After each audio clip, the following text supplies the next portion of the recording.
Ministério do precursor. Então, de novo, vamos dar aquela parada em Jesus. Vamos dar aquela parada em Jesus e vamos voltar o nosso foco para João Batista. Ministério do precursor. Porque o precursor, que é o que vem antes, para fazer todo sentido, óbvio que ele começou a sua missão antes. Ele é precursor de quê? Ou de quem? Ele é o precursor do Messias. Ele é precursor porque viria a anunciar a chegada do Messias. Então, o ministério do precursor. Esse já é o início do capítulo 3. No versículo 1, então, nós temos: no ano 15º do império de Tibério César, quando Pôncio Pilatos governava a Judéia.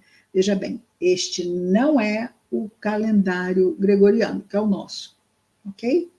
Esse é o calendário lá do tempo de Roma.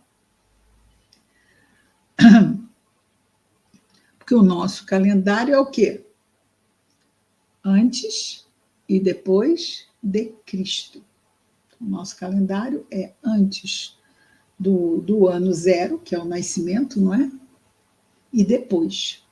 É assim que contamos aqui o tempo.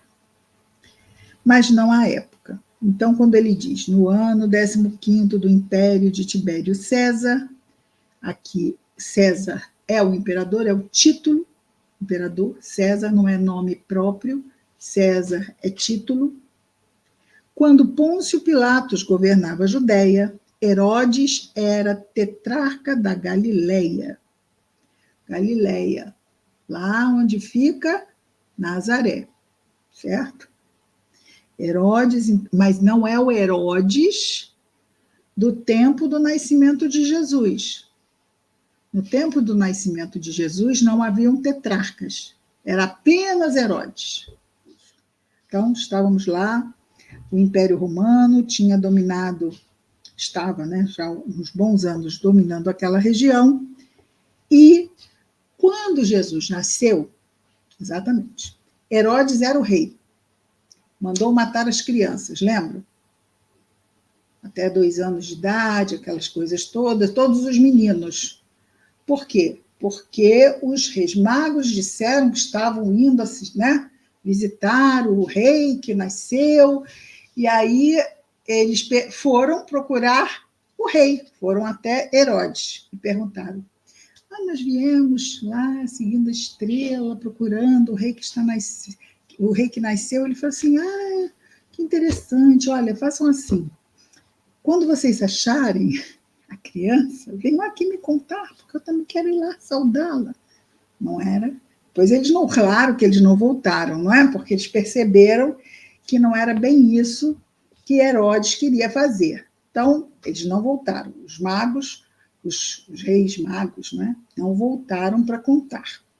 E então ele decidiu matar todos os meninos até 2 anos de idade, quando o anjo apareceu em sonho a José e mandou que ele fosse para o Egito até que ele mandasse ele voltar.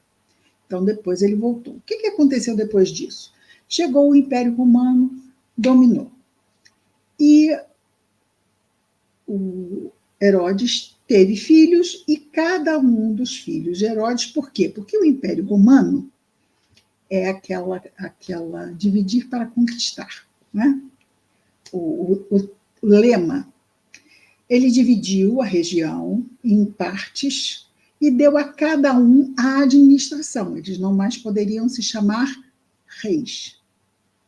Tá? Embora este Herodes, o filho, fosse o mais reconhecido pelo povo, mas não eram mais reis, eram chamados tetrarcas, porque eram quatro partes, então eram tetrarcas.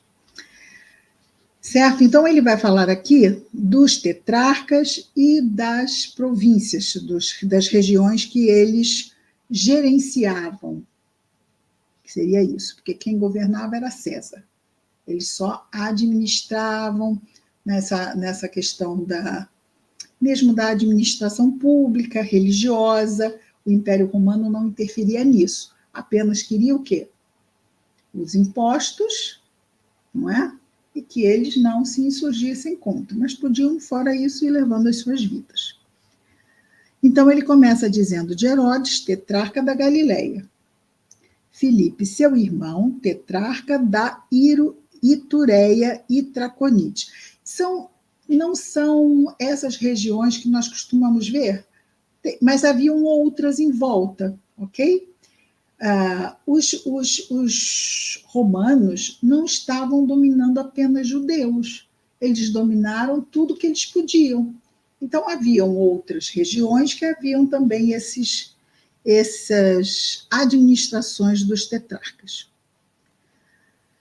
E Lisânias, tetrarca de Abilene, durante o sumo sacerdócio de Anás e Caifás. Nós já conhecemos Anás e Caifás, porque são os homens lá do templo, não é? Caifás também lá do templo em que Jesus é preso.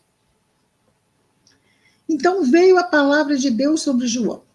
João também, que era apenas 6 meses mais velho que Jesus, ele então foi levado a cumprir a sua missão.